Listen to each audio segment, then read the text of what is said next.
Gloire à Dieu. Ça réjouit mon cœur de voir une belle assemblée comme celle-ci, voir des visages que je connais, des anciens, Frère Tchirclo, tous les autres. Ça fait plaisir de voir que l'œuvre de Dieu avance, elle progresse. J'ai connu cette église il y a une trentaine d'années, il y avait un mur ici. Puis je vois que, comme dit le livre d'Ésaïe, élargis l'espace de ta tente. Hein?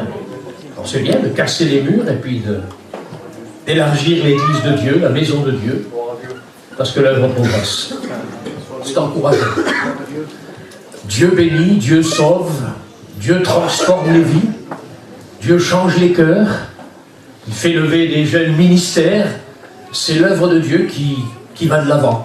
Vous savez, ça fait 2000 ans que l'œuvre de Dieu va de l'avant. Ça fait 2000 ans que les hommes sont sauvés, des femmes transformées, des cœurs changés, des malades guéris, des prédicateurs qui se lèvent pour annoncer Jésus-Christ, des hommes qui meurent en martyrs, d'autres qui vont dans la gloire.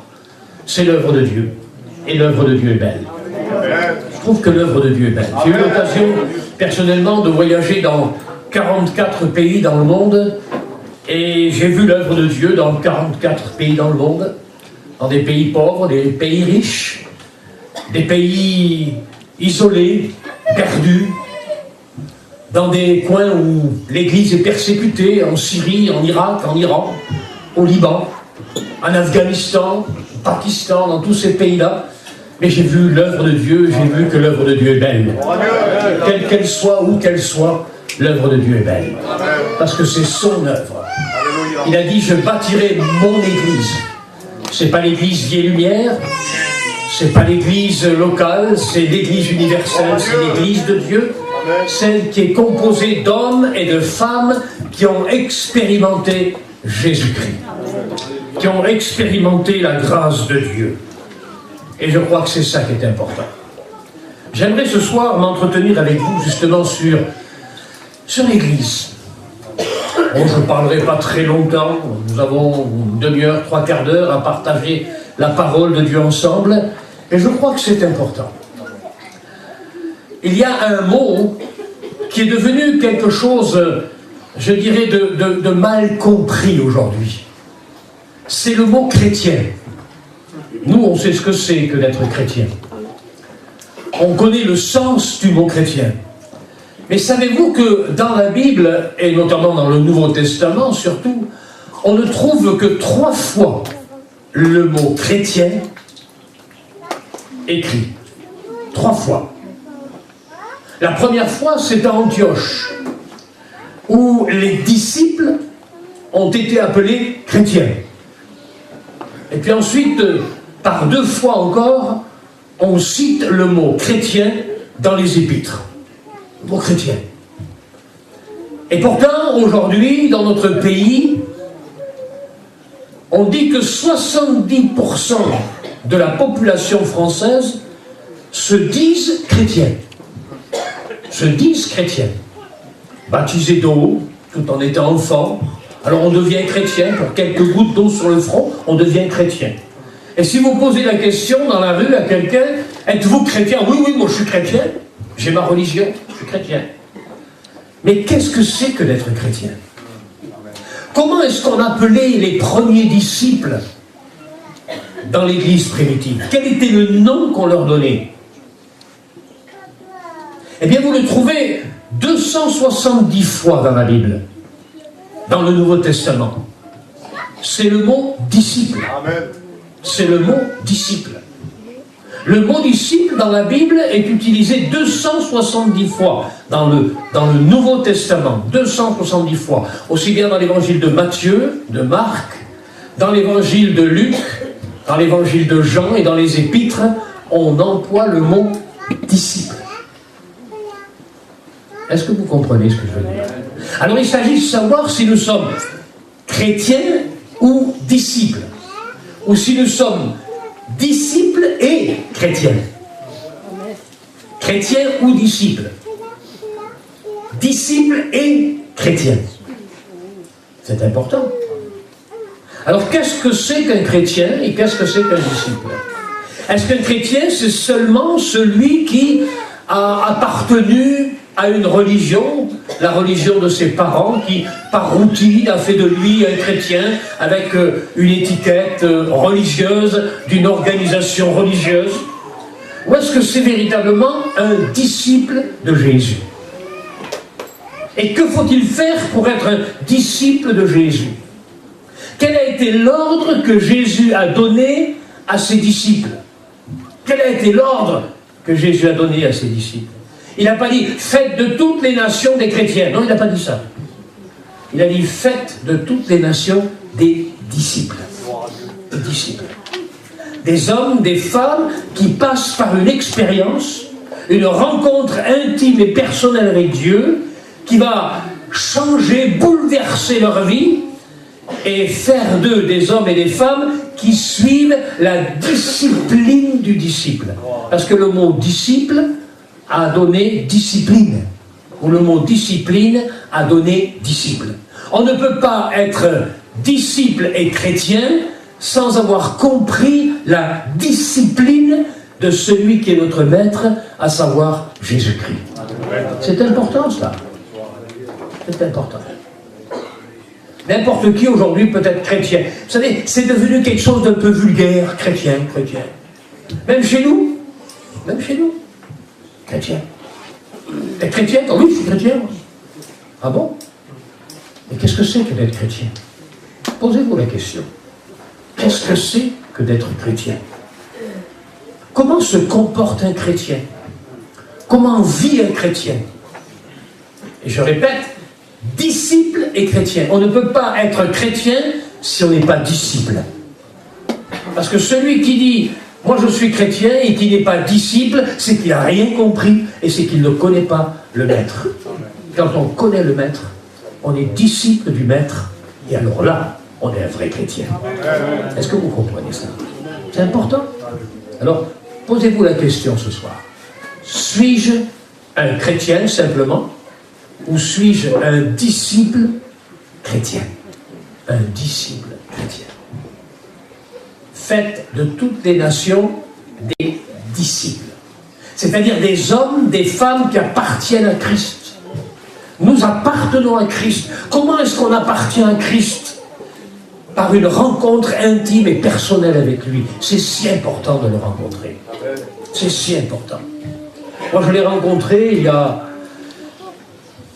54, 55 ans de cela. J'étais jeune. J'avais toute la vie devant moi, mais j'étais mal dans ma peau, j'étais malheureux, j'étais mal à l'aise. Oh certes, je n'étais pas un mauvais garçon. À l'époque, on ne parlait pas de drogue, on ne parlait pas d'héroïne et de tout cela. Mais je vivais ma vie sans Dieu, sans espérance. Je me posais 1000 questions. Pourquoi vivre? Qu'est-ce que la vie? Y a-t-il un Dieu quelque part? Et puis, j'ai été mis en contact avec la parole de Dieu. Oh, c'était dans des circonstances particulières.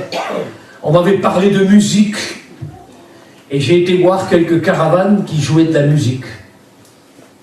Et ils avaient des disques, des vieux disques d'autrefois de la mission Vie et Lumière.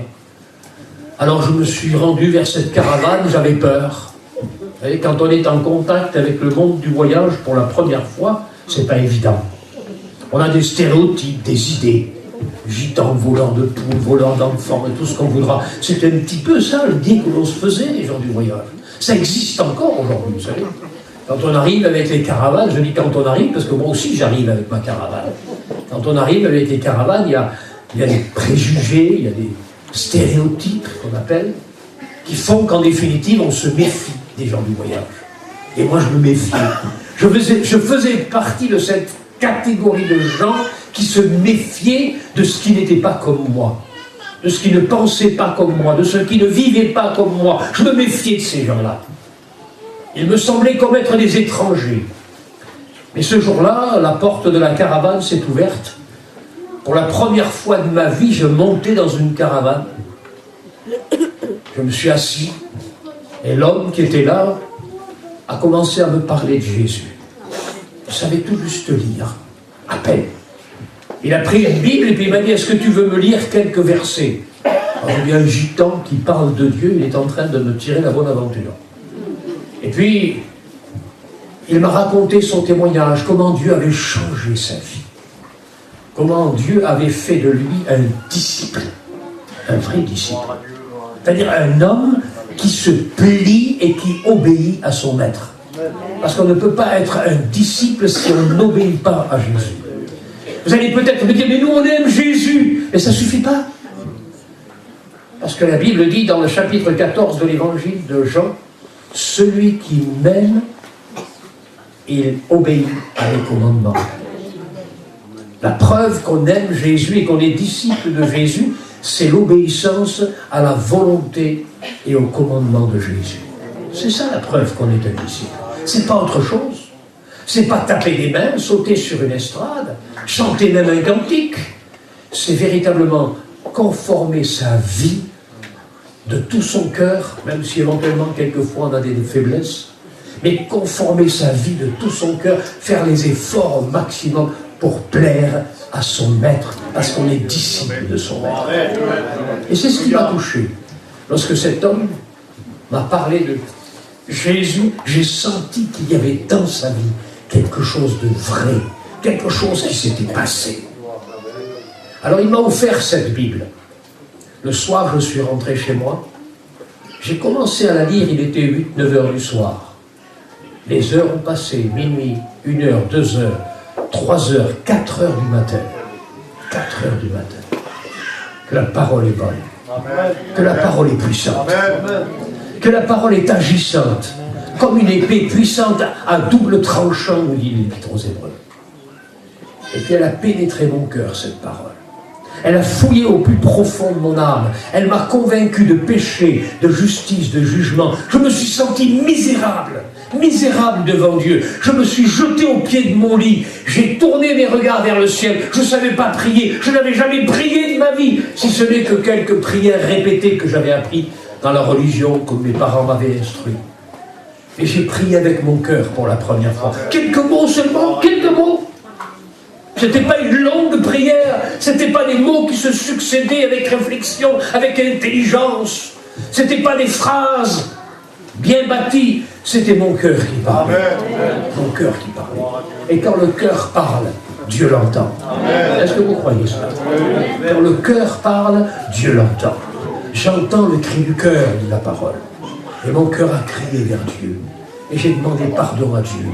J'ai dit, Seigneur, je suis un misérable pécheur.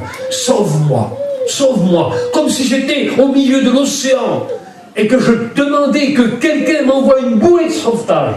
Et la bouée est arrivée. Christ est venu dans ma vie. Et ma vie a été sauvée, changée, transformée, du jour au lendemain. Comme dans un claquement de doigts. Oh, je n'étais pas parfait, mais je savais qu'il s'était passé quelque chose dans ma vie. J'étais devenu un disciple de Jésus. Est-ce que vous comprenez ça? Et puis les circonstances de la vie se poursuivent. Les circonstances de la vie se poursuivent. J'ai été appelé à son ministère. J'ai été appelé à le servir. J'ai eu l'occasion de parcourir le monde, prêcher l'évangile, d'annoncer Jésus-Christ, ce Christ que j'avais trouvé, ce Christ merveilleux qui avait changé ma vie. La folie de la prédication, certes, c'est vrai que c'est une folie pour les hommes, mais c'est une puissance de Dieu qui est capable de transformer les vies, transformer les cœurs. Et je l'ai expérimenté. J'aimerais vous partager l'expérience que j'ai faite il y a bien des années. Peut-être que certains ont eu l'occasion de l'entendre. Et je ne sais pas pourquoi, je voudrais la rappeler ce soir. Je voudrais la rappeler. Ou pour ceux qui ne l'ont pas entendue, je voudrais vous la raconter. Vous savez, il est écrit dans Romains au chapitre 8 et au verset 28 que toute chose concourt au bien de ceux qui aiment Dieu. Toute chose. Ça veut dire quoi, toute chose? L'apôtre Paul commence d'ailleurs ce verset en disant « Nous savons ». Du reste, nous savons, c'est une affirmation que l'apôtre Paul donne. Il est convaincu et il sait que chaque disciple, chaque croyant, chaque chrétien, si vous voulez aujourd'hui, on pourrait dire, chaque homme, femme qui est passé par la nouvelle naissance, il sait que Dieu a dans sa main ses destinées. Mes destinées sont dans ta main, disait le psalmiste. Et c'est vrai que toute chose concourt au bien de ceux qui aiment Dieu. Ça veut dire quoi, toute chose? Ça veut dire que même mes erreurs, même mes problèmes, même mes difficultés, même les chemins par lesquels je passe, même les pierres sur mon chemin qui m'entravent lorsque je marche, toutes choses, toutes circonstances de la vie, la maladie, la mort, la vie, toutes choses concourent au bien de ceux qui aiment Dieu. Toutes choses. On a toujours quelque chose à apprendre de la part de Dieu. Toujours. Même dans la vie de Joseph, la prison par laquelle il est passé, pendant 13 années, il a souffert, il a été esclave, il a été battu, il a été mis en prison, abandonné des hommes, vendu par ses frères. Mais toute chose concourt au bien de ceux qui aiment Dieu, parce que Dieu, derrière tout cela, avait un plan. Dieu avait un plan. Et Dieu a un plan pour chacun d'entre nous, parce qu'il nous aime. De ceux qui aiment Dieu et de ceux qui sont aimés de Dieu. Dieu a un plan pour nous. Dieu a un plan pour ta vie, pour ma vie. Et ce jour-là, il avait un plan particulier. J'avais décidé avec un ami de partir en Iran. Nous étions déjà en Asie centrale. Nous étions déjà en Ouzbékistan, pays musulman. Et j'avais eu des contacts par téléphone avec des gitans en Iran. Parce qu'il y a des gitans en Iran, qui parlent d'ailleurs le romanesque. On arrive à communiquer très facilement. Et ils étaient étonnés de savoir qu'il y avait des gitans dans le monde, parce qu'en Iran, on leur avait dit que tous les gitans avaient été massacrés et qu'il n'y avait plus de gitans dans le monde, que tous avaient fini dans les camps de concentration d'Allemagne. Et quand on a eu l'occasion de parler, et quand on a eu l'occasion de partagés en langue romanesque, ils étaient étonnés, bouleversés, en se disant « c'est pas possible, notre pays est un pays fermé, vous savez, l'Iran est un pays musulman, chiite, radical, qui ne s'ouvre pas facilement, et c'est un pays extrêmement difficile, extrêmement fermé. » Même par rapport à l'Évangile. Et puis donc, on a décidé d'aller voir ces gens-là. Comme nous étions dans un pays musulman, il nous a été facile de prendre l'avion et de nous rendre à Téhéran, capitale de l'Iran. Quand vous arrivez à Téhéran, vous avez un immense panneau dans 4 langues différentes, en anglais, en allemand, en français, en russe. C'est marqué, et en persan aussi, c'est marqué Allah Akbar, Dieu est grand, Mahomet est son prophète, et Dieu n'a pas de fils. Vous arrivez tout de suite dans, si vous voulez, l'ambiance du pays. Un pays antichrist, où on refuse que Jésus soit le Fils de Dieu, et qu'il n'est pas question de l'annoncer ou de le prêcher dans ce pays-là. Il n'y a pas d'église, il n'y a pas de pasteur, c'est la restriction totale de l'évangile, on ne trouve pas de Bible, et malheur à vous si, lorsque vous arrivez avec votre valise, et dans votre valise vous avez des Bibles, parce qu'ils cherchent tout, le moindre des bouts de papier. Mais comme nous arrivions d'un pays musulman, comme nous arrivons d'Ouzbékistan, l'avion était un avion ouzbek, on n'a pas cherché dans nos valises. On est arrivé à passer la douane sans aucun contrôle. Et pourtant, dans ma valise, il y avait des vidéos du film de Jésus en langue romanesque. Il y avait des évangiles en persan, en langue iranienne. Il y avait des traités, il y avait des témoignages en langue iranienne. Toutes ces choses-là m'auraient valu une expulsion immédiate du pays. Mais Dieu avait permis que nous puissions rentrer ces documents. Lorsque nous sommes arrivés dans le hall de l'aéroport, nous avons été accueillis par au moins une centaine de gitans qui nous attendaient à l'aéroport. Ils avaient des instruments de musique, ils ont chanté pour nous. Une jeune fille s'est approchée, une petite fille de 7, 8 ans, 10 ans, elle s'est approchée avec un bouquet de fleurs pour nous recevoir. Des gens charmants, des gens d'une qualité de vie extraordinaire. Puis ils nous ont conduits jusqu'à leur village, à peu près à 70 km de la capitale. Tout le long de la route, ils étaient en train de klaxonner, ils étaient en train de faire la fête, certains lançaient des pétards pour manifester leur joie de notre venue dans le pays. Lorsque nous sommes arrivés là-bas, la fête était là, il y avait au moins 500-600 personnes. Ils avaient fait un grand feu, des gens bien installés, des gens intelligents. Certains même sont instruits. Il y avait parmi eux d'ailleurs un gitan qui était colonel de l'armée. Des gens de haut niveau, des hommes d'affaires, tout. Ce n'étaient pas de simples nomades qui vivaient sous des tentes en Iran. Ils avaient de belles maisons, le village entier leur appartenait.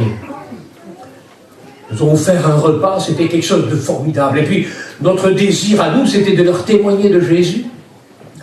Alors, au bout de quelques temps, nous avons commencé à parler du Seigneur, de notre expérience en Dieu, comment Dieu avait changé notre vie, comment Dieu avait changé des milliers de gitans en France. Dès que nous avons prononcé le nom de Jésus, un homme s'est levé. Il a dit, ne parlez plus de ce nom-là. Nous ne voulons rien entendre de Jésus. Alors on s'est senti gêné. Et on a continué à parler de choses et d'autres. Et le lendemain, je leur proposais de leur montrer une vidéo sur les gitans de France. Nos conventions, nos missions, comment nous vivions avec nos caravanes. Tout allait bien jusqu'au moment où j'ai changé de vidéo et que je leur ai mis le film de Jésus de Nazareth en langue romanesque, en langue tzigane. Et dès qu'ils ont vu que c'était question de Jésus et de la vie de Jésus, ils ont arrêté la vidéo, ils ont dit non, on ne veut pas entendre parler de Jésus. Alors j'ai parlé avec mon collègue, j'ai dit, tu sais, je crois que le mieux, c'est de rester encore un jour ou deux, puis on va rentrer chez nous. Puisqu'on n'a pas l'occasion de pouvoir partager l'évangile, je crois que le mieux c'est de rester encore par politesse 2-3 jours avec eux, puis ensuite nous rentrerons. Le lendemain, ils nous ont encore reçus avec beaucoup de gentillesse. C'était des gens, mais d'une gentillesse. Et ils savaient recevoir les gens, mais c'était quelque chose d'extraordinaire. Alors, ils ont refait la fête, et d'autres sont arrivés de différentes villes autour, à 200-300 km. Ils sont arrivés pour participer à cette fête merveilleuse de notre arrivée parmi eux. Et puis moi, j'ai pris ma petite caméra, et puis j'ai commencé à filmer. Et j'ai pas fait attention. Derrière moi, il y avait une fosse, une cave. Et la trappe de cette cave était ouverte. Et je n'ai pas vu. J'ai fait quelques pas en arrière et je suis tombé dans cette fosse, 3-4 mètres de profondeur, sur des pavés qui étaient là, des blocs de béton qui étaient là. Et j'ai senti une douleur terrible dans le dos. Ma tête a heurté le béton, mon épaule était défaite. Je sentais toute la douleur de mon corps, j'ai commencé à perdre connaissance, mais ce qui me faisait le plus mal, c'était mon dos. Aussitôt, ça a été l'affolement. Ils ont fait venir une ambulance, ils m'ont monté de cette cave, tout doucement, hurlé de douleur, on m'a mis sur un brancard et on m'a amené à l'hôpital. Quand je suis arrivé à l'hôpital, on m'a fait des radios et on s'est rendu compte que j'avais la colonne vertébrale brisée à 2 endroits. La 11e et la 12e vertèbre. J'étais paralysé, la moitié du corps paralysé, je ne pouvais plus marcher, je ne pouvais plus bouger les doigts de pied, plus rien, la moitié du corps était complètement immobilisée, la moelle épinière avait été touchée. Alors on a voulu m'amener au grand hôpital de la ville, voir si éventuellement on pouvait faire une opération ou quelque chose comme ça. J'ai refusé. Et puis un docteur est venu, un gitan, docteur, est venu de la grande ville, c'était un professeur, qui avait été ministre de la Santé pendant 3 ans et demi du temps de l'Ayatollah Khomeini, c'était le temps du président islamique du pays. Il avait été pendant 9 ans le médecin privé du président Ayatollah Khomeini. Un gitan, très instruit, docteur Zangar. Il m'a ausculté, il a regardé les radios, et puis avec tristesse, il a dit « il ne marchera plus jamais ». La colonne vertébrale était touchée, j'étais paralysé. Alors je me suis posé 1000 questions. Vous savez, dans des circonstances comme cela, on peut se poser des questions. J'ai dit « pourquoi, Seigneur ? Je viens là pour prêcher ta parole et il m'arrive un accident tel que celui-ci. Et puis le diable, si vous voulez, l'ennemi de nos âmes, était en train de me harceler et de me dire « mais de toute façon, tu ne marcheras plus jamais de ta vie. De toute façon, tu finiras ta vie sur une chaise roulante. » Imaginez-vous le combat que je pouvais vivre, la lutte intérieure que je pouvais vivre. Je n'arrivais pas à dormir, j'étais complètement harcelé. Il y avait comme une puissance de ténèbres dans cette maison. C'était quelque chose de terrible. On m'avait couché sur un tapis, avec juste un oreiller, et je ne pouvais pas bouger. On me piquait à la morphine, pour éviter la douleur, Et on était en train de préparer les papiers pour me rapatrier en France par l'assurance internationale que j'avais. Et je disais non, je ne veux pas partir. Il me semblait que je n'avais pas rempli ma mission. Il me fallait leur parler de Jésus. Et j'étais convaincu que, au fond, les circonstances par lesquelles j'étais en train de passer, cet accident, toutes ces choses, Dieu se servirait de ces choses. Et que ça ne serait pas en vain. Car toutes choses concourent au bien de ceux qui aiment Dieu. Est-ce que vous comprenez ça? Toutes choses concourent au bien de ceux qui aiment Dieu. Même cet accident. J'étais convaincu dans mon cœur que Dieu allait changer le mal en bien. Je suis resté comme ça pendant 3-4 jours, sans pouvoir bouger. La fête s'était arrêtée, les musiciens ne jouaient plus.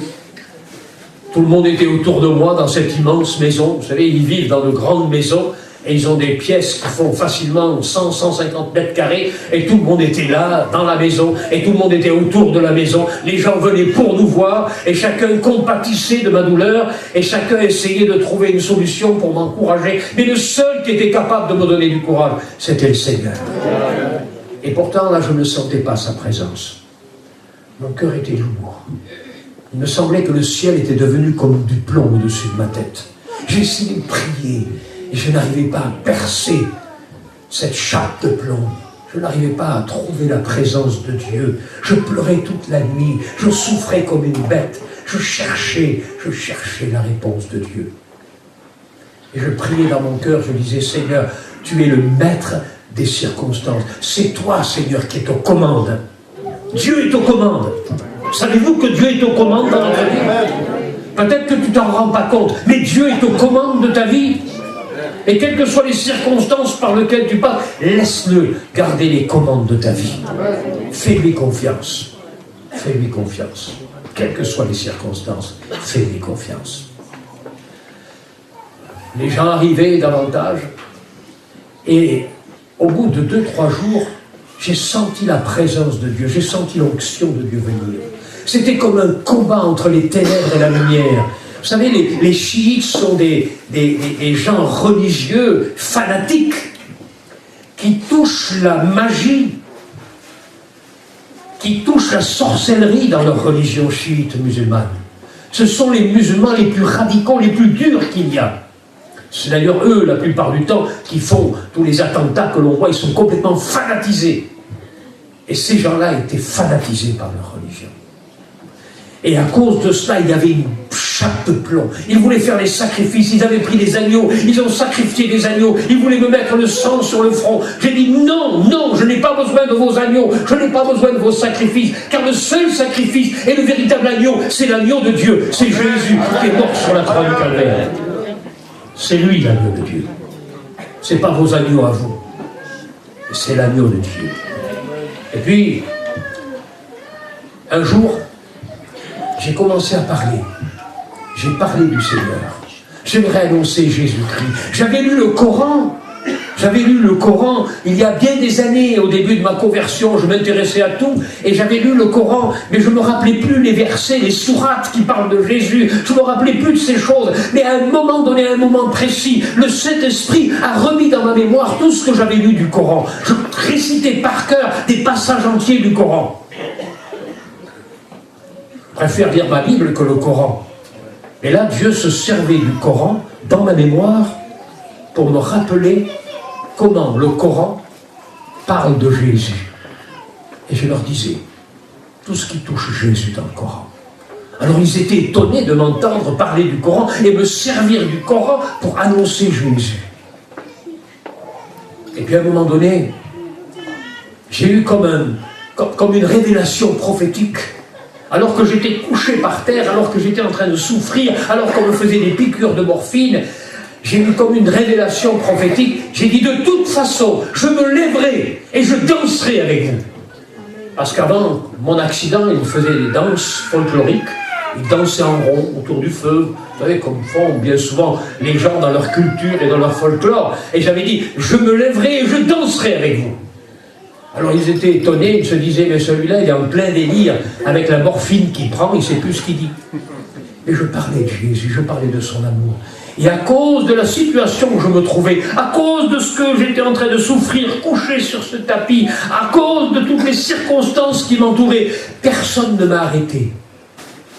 Personne ne m'a arrêté. Mais je voyais les larmes couler sur les joues. Par la grâce de Dieu, il y avait une telle onction de Dieu, un tel mouvement d'esprit, que leur cœur était touché par la grâce. Leur cœur était touché par la grâce. Et j'ai parlé de Jésus. Et alors que je parlais de Dieu, que je parlais du Coran, que je parlais de Jésus, que je parlais de la Bible, eh bien, la conversation est venue au sujet de ce lieu de pèlerinage que tous les musulmans, et notamment les chiites, font à la Mecque. Vous savez, cet endroit où se trouve la tombe de Mahomet, le prophète. Et j'ai dit, mais vous allez à la Mecque? Et il me dit, tous les ans, nous allons à la Mecque. Tous les ans, ils prenaient l'avion, ils allaient en pèlerinage à la Mecque, tous en famille, des centaines de gitans. Allez là-bas, sur la tombe de Mahomet, le prophète. Et j'ai dit, oui. Et qu'est-ce que vous avez là-bas? Eh bien, là-bas sont les os du prophète, les os du saint prophète de l'Éternel, les os du saint prophète Allah. Ah oui. Et je dis, je vais vous amener à une tombe un jour. Cette tombe-là, elle est à Jérusalem, dans un jardin. Mais il n'y a pas d'os. Cette tombe-là, il n'y a pas de nom marqué, ici repose personne. Cette tombe-là, elle est vide. C'est la tombe de Jésus. Alors il dit, mais pourquoi elle est vide? Elle est vide. Pourquoi? Parce que Jésus, c'est ce qui fait la grande différence entre Mahomet, le prophète, et Jésus de Nazareth. Mahomet est mort, il est bien mort, et c'est marqué, ici reposent les os du saint prophète, Mahomet, prophète d'Allah. Mais là-bas, il n'est pas marqué, ici repose. Parce que là, il ne repose pas, il est vivant, il est ressuscité. Et c'est ce qui fait la différence entre Mahomet et Jésus, le Fils de Dieu. Il est vivant. Il est vivant. Alors ils étaient tout étonnés. Et puis, parce que justement je parlais de Dieu, parce que je citais le Coran, parce que je citais la Bible, les femmes qui n'avaient pas le droit de sortir, vous savez, dans cette religion, les femmes n'avaient pas le droit de sortir, ils étaient dans une pièce à part, les hommes étaient là autour de moi, mais les femmes n'avaient pas le droit de venir. Elles étaient dans une autre pièce, habillées de noir, avec des tchadors noirs, ténébreux, terribles. Et comme j'ai commencé à parler de Dieu, on a commencé à m'appeler Mollah. Mollah, c'est celui qui annonce la parole. Et parce que j'étais considéré comme un Mollah et comme un saint homme, Dieu me protège de dire que je suis un saint homme. Je suis un pauvre homme, sanctifié par le sang de Jésus. Mais ne dites pas que je suis un saint homme. Dieu seul est saint. Mais je suis sanctifié.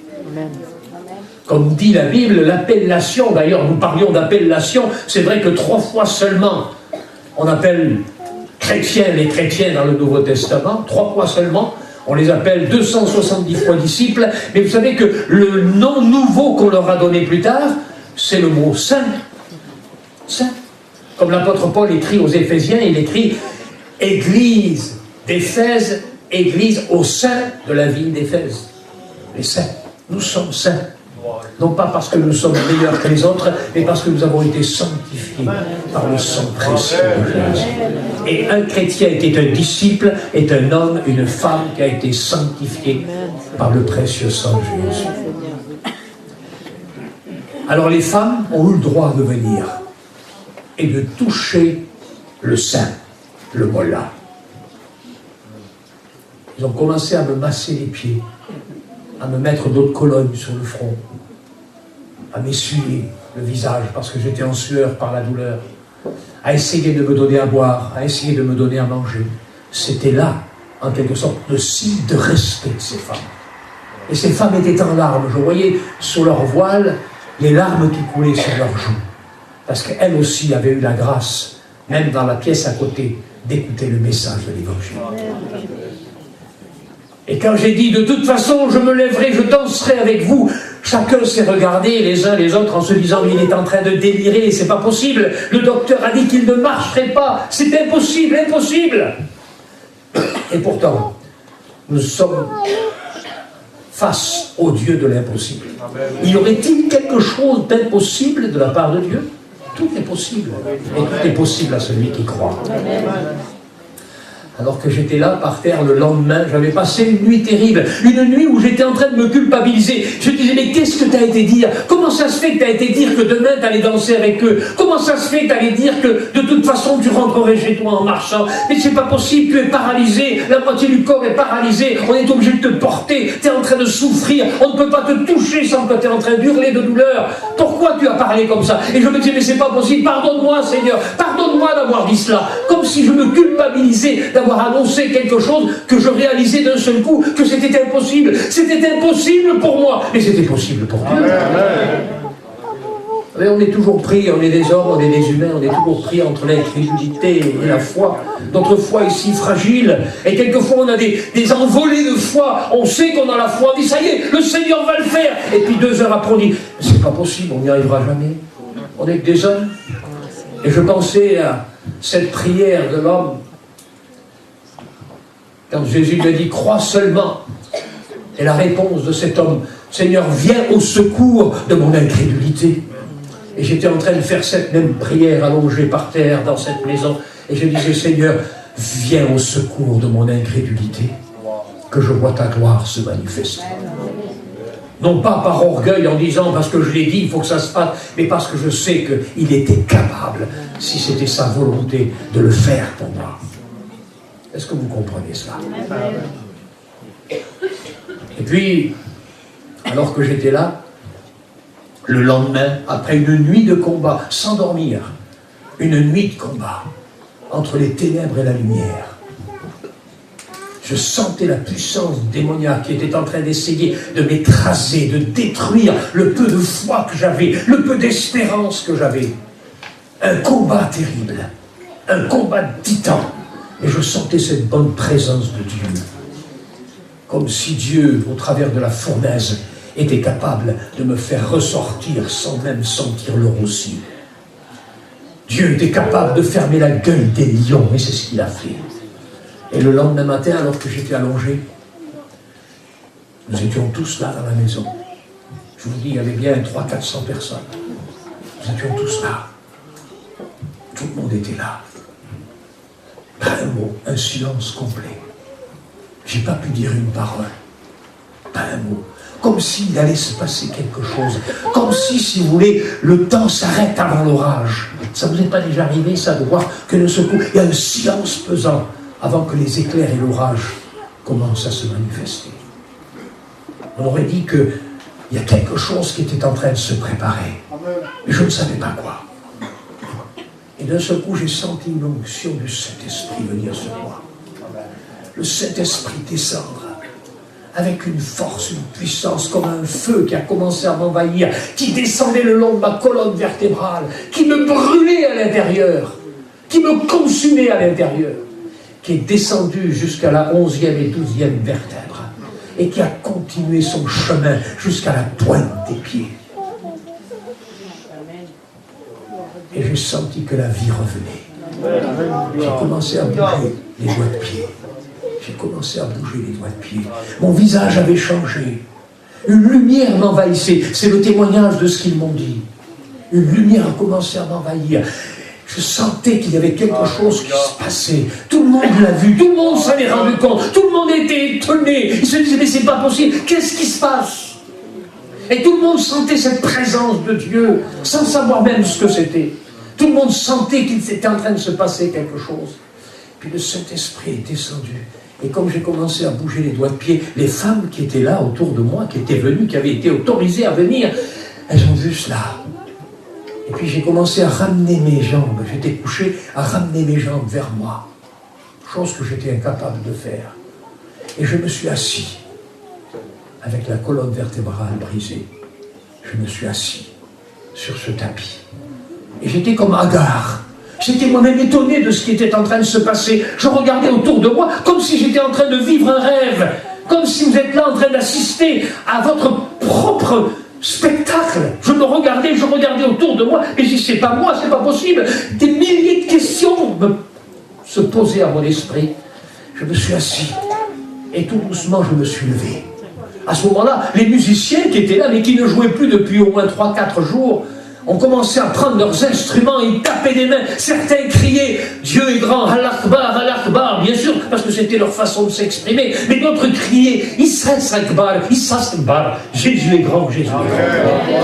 Il y avait une confusion totale entre Jésus, Mahomet, Allah, on ne savait plus où on en était, mais beaucoup rendaient gloire à Dieu, manifestaient leur joie de voir la puissance de Dieu agir de la sorte.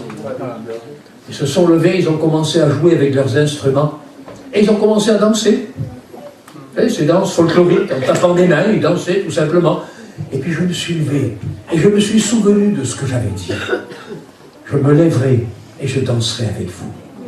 Je me suis levé, j'ai séparé deux hommes, parce que les hommes dansaient entre eux, ils tenaient chacun un morceau de foulard, comme un mouchoir. J'ai séparé deux mains, et j'ai fait quelques pas avec eux. N'allez pas dire ça à Jimmy, je vais me faire tuer. J'ai fait quelques pas avec eux. J'ai fait quelques pas avec eux. J'ai fait une ronde avec eux. Les larmes coulaient de leurs yeux. Dieu s'était manifesté.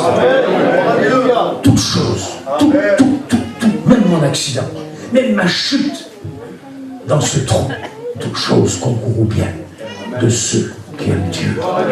Dieu s'est manifesté. Dieu a été glorieux. Et je lui rends gloire.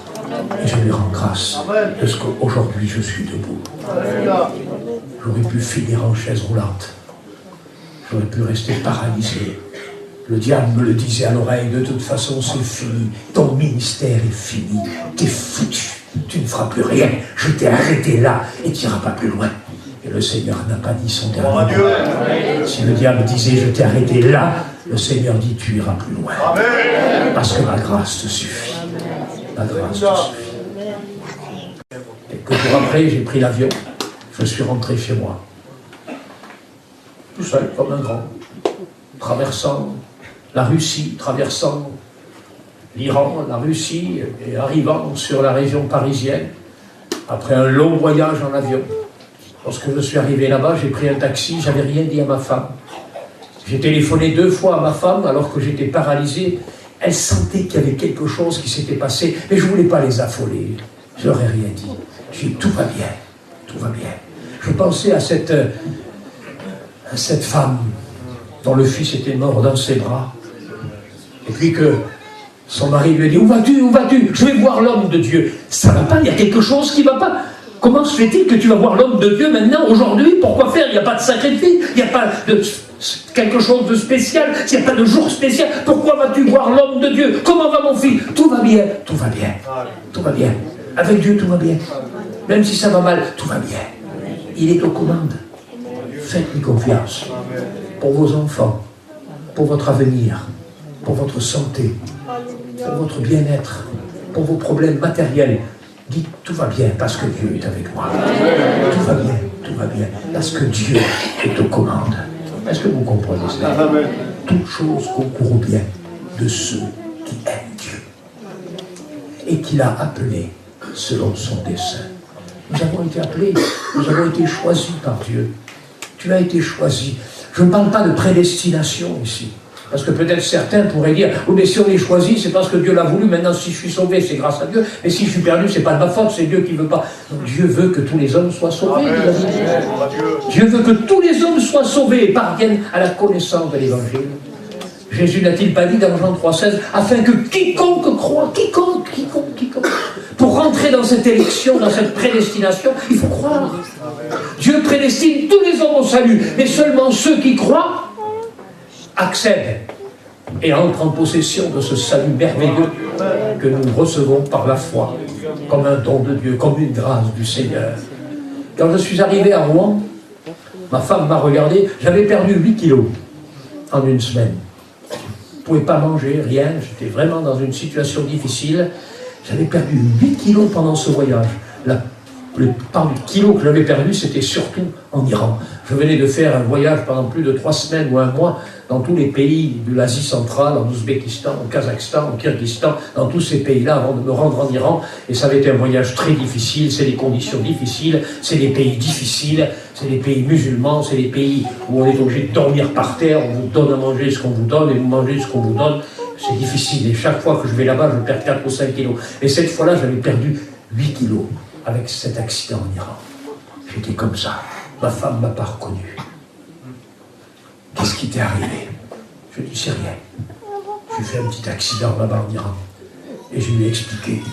Elle a voulu à tout prix qu'on aille à l'hôpital.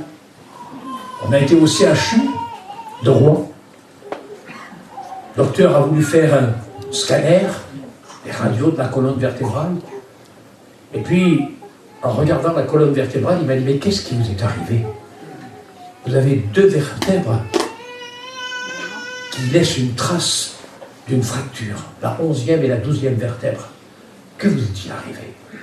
Et je lui ai expliqué que quelques jours avant, j'étais en Iran, que j'étais tombé et que j'étais resté paralysé. Mais monsieur, il ne faut pas marcher, il faut tout de suite rentrer chez vous, vous coucher sur une planche, faire de la kiné, on va vous soigner, on va vous mettre un corset, s'il faut, on va vous opérer pour ressouler. Je lui ai dit, faites rien, il y en a un qui a tout fait. Amen.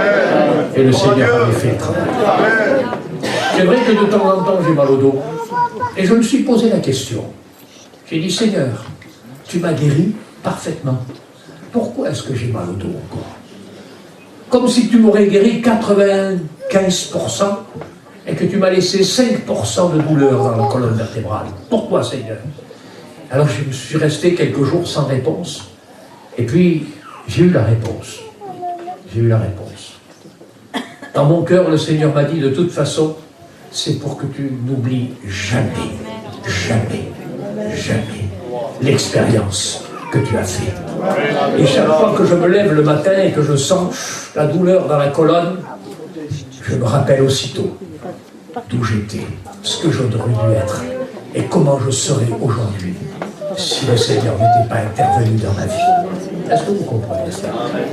Il arrive que même toute chose concourt au bien de ceux qui aiment Dieu, même le reste de cet accident, même les traces de cette colonne vertébrale qui est brisée, même éventuellement les radios que le CHU de Rouen a fait, toute chose, tout cela témoigne de la grâce de Dieu. Toute chose concourt au bien de ceux qui aiment Dieu. Le bien que Dieu me fait au travers du reste de cette douleur dans ma colonne vertébrale, c'est pour que jamais, jamais, jamais, au grand jamais, je n'oublie toute la grâce qu'il m'a manifestée ce jour-là. Est-ce que vous comprenez? Je voudrais vous dire, chrétiens, chrétiennes, enfants de Dieu, que nous sommes ces enfants. Nous ne sommes pas seulement des chrétiens qui portent un nom de chrétien. Nous sommes plus que cela. Nous sommes ses disciples. Nous lui appartenons. Nous faisons tous nos efforts pour lui plaire, pour marcher avec lui, pour grandir dans la vie chrétienne, pour progresser, pour devenir matures. Nous ne voulons pas rester des enfants en ce qui concerne la foi, mais nous voulons être des hommes et des femmes faits en Jésus-Christ pour être appelés de véritables disciples. Et non pas seulement des disciples, mais des saints. Des saints.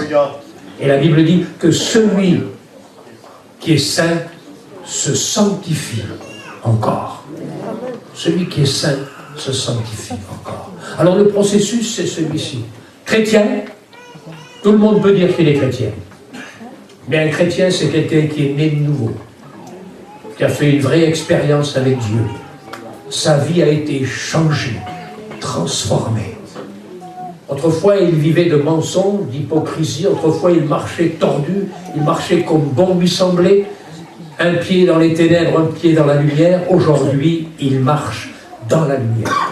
Et la Bible dit que si nous marchons dans la lumière, comme lui-même est lumière, le sang de Jésus nous purifie de tout péché. Et quelles que soient éventuellement les faiblesses que nous pouvons avoir dans la vie, ça arrive souvent qu'un chrétien glisse sur une peau de banane. C'est comme ça que j'appelle.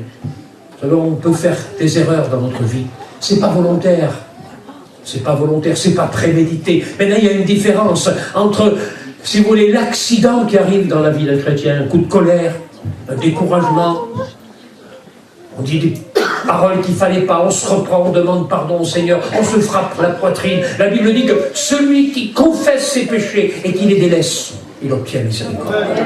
Mais maintenant, celui qui pratique le péché, c'est tout à fait différent. Savez-vous ce que c'est que pratiquer le péché? Pratiquer, c'est la récidive. On vit dans le mensonge, on vit dans l'ivrognerie, on vit dans l'impureté, on vit dans cette espèce de climat. Alors celui-là, je ne l'appelle même pas chrétien. Je ne peux pas l'appeler chrétien. Et je ne l'appelle même pas disciple, parce qu'il ne peut pas porter le nom de disciple. Celui-là, je ne l'appelle même pas saint, parce qu'il a souillé sa robe. il a taché sa robe. Est-ce que vous comprenez? Et la Bible dit que le salaire du péché, c'est la mort. Même pour un chrétien, un soi-disant chrétien, celui qui pratique le péché, pratiquer, c'est grave. On peut faire une erreur, il ne faut pas recommencer. Quand on bronche, dit la parole de Dieu, ou quand on trébuche, nous trébuchons tous de différentes manières, dit l'Épître. Nous pouvons broncher dans la vie, ça peut arriver comme je dis toujours, de glisser sur une peau de banane ou de se prendre les pieds dans le tapis. Mais on se relève. Et laissez-moi vous dire une chose, un enfant apprend à marcher en tombant. Quand le petit se lève, là, après être tombé, qu'il a les genoux un petit peu sanguinolents, il y a quelques graviers qui sont plantés dans son genou, il pleure, il vient vers papa, il vient vers maman, et puis on le relève, on le lave, et puis il repart. Ça arrive que les chrétiens comme ça. Mais ils ne vivent pas dans le péché. Ils ont trébuché, ils ont glissé. Mais c'est pas récidive. Ils ne continuent pas dans le péché. Ils se relèvent, ils demandent pardon à Dieu et ils continuent dans la foi à marcher avec le Seigneur. Les malheurs à celui qui pratique le péché. Malheur. Parce que la Bible dit que celui qui pêche, celui qui pratique le péché, il n'a pas connu Dieu. Celui qui pratique le péché n'a pas connu Dieu, n'a pas connu la grâce de Dieu. Parce que celui qui a connu la grâce de Dieu, l'amour de Dieu, le prix que Christ a payé à la croix du Calvaire, il ne peut pas pratiquer le péché. Il peut des fois faire une bêtise, mais pas pratiquer le péché. C'est tout à fait différent. Est-ce que vous avez compris ça? Mais n'oubliez pas dans votre vie, toute chose concourt au bien de ceux qui aiment Dieu. Souvenez-vous-en. Rappelez-vous ma petite histoire en Iran. Toute chose concourt au bien de ceux qui aiment Dieu. Et quelles que soient les circonstances par lesquelles tu passes, rappelle-toi que Dieu est aux commandes. C'est lui qui dirige ta vie. Et laisse-le faire. Vous savez, le mot « toute chose concourt au bien », au bien.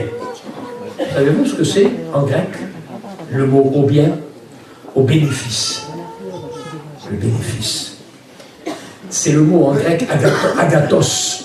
Agathos veut dire le bénéfice. Il y a un bénéfice pour le chrétien à passer quelquefois dans des circonstances qui sont peut-être difficiles, mais le bénéfice que Dieu va tirer pour sa vie, c'est qu'il va le rendre fort. Fort. Le bénéfice pour Jean, d'avoir été déporté dans l'île de Patmos. Savez-vous ce que c'était que le bénéfice pour Jean? Il a eu la révélation du livre de l'Apocalypse. Ça, c'est un grand bénéfice. Et pourtant, il était déporté dans une île qui était une véritable île prison. On l'appelait l'île du diable. C'était un camp de concentration. On y mettait tout ce qu'on voudra.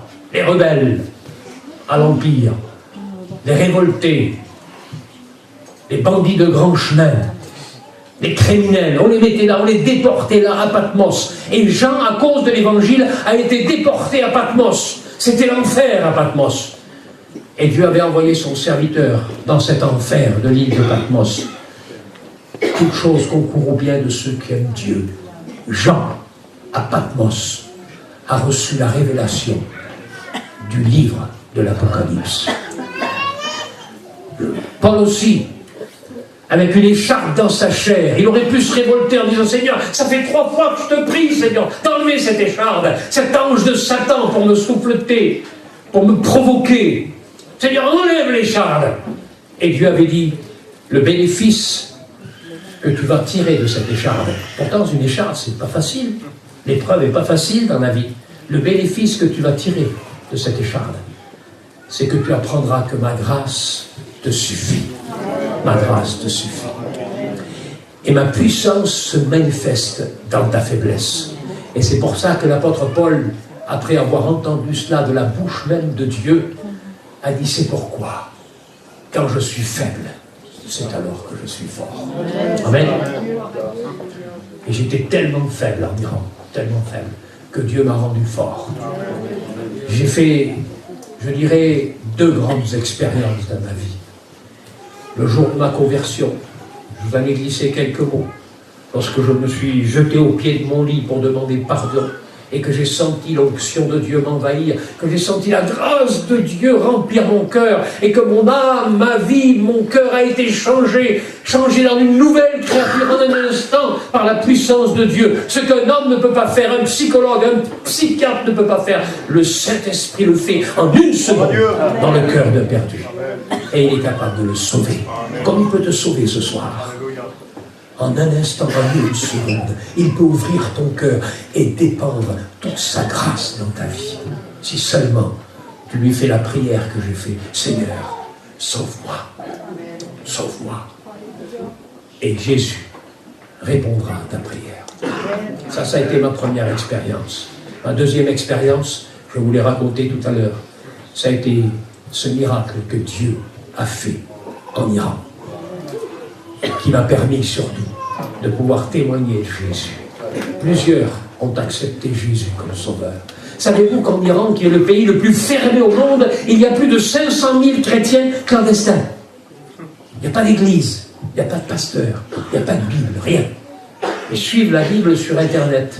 Ils n'ont pas de Bible, alors ils lisent la Bible sur Internet. Parce qu'il y a des organisations chrétiennes iraniennes en Amérique, en Angleterre et en France qui diffusent la Bible sur Internet. Et les chrétiens en cachette lisent la Bible sur Internet. Plusieurs pasteurs ont été mis en prison, ont été battus, ont été pendus, mis à mort à cause de l'Évangile. Mais malgré toutes les menaces, l'Évangile progresse. En 10 ans, 500 000 Iraniens se sont convertis à Jésus-Christ. Et je prie tous les jours pour les gitans d'Iran, afin que Dieu touche leur cœur, les sauve et les arrache à l'ignorance de l'islam pour leur faire connaître la lumière de l'Évangile. Merci Seigneur pour ta grâce. Merci Seigneur pour ta bonté. Merci parce que tu as été si bon pour moi. Tu as été si merveilleux pour moi. Tu as su, Seigneur mon Dieu, me relever alors que j'étais tombé dans la fosse, alors que, Seigneur, il n'y avait plus d'espoir pour moi. Tu m'as redonné l'espoir, alors que mon cœur était troublé, alors que l'ennemi était en train de me harceler, de me décourager. Tu as été à mes côtés en toutes circonstances, et tu as su relever mon cœur, Seigneur, et tu as su faire le miracle que je n'attendais pas. Et je comptais sur toi. Je savais que tu pouvais le faire, mais je n'en voyais pas l'issue. Mais tu as été vivant pour le faire, et tu t'es servi de toutes ces circonstances afin que l'évangile de Jésus-Christ soit proclamé et que des âmes soient sauvées. Nous prions ce soir pour nos bien-aimés qui sont là, ceux qui ne te connaissent pas encore, Seigneur. Que ce simple témoignage partagé ici dans cette assemblée soit pour eux l'occasion de voir et de comprendre toute la grandeur de Dieu, tout l'amour de Dieu. Que Seigneur notre Dieu, il puisse se tourner vers toi. Que tu les bénisses et que tu leur accordes toute la bénédiction et le salut dont ils ont besoin, au nom de Jésus. Amen.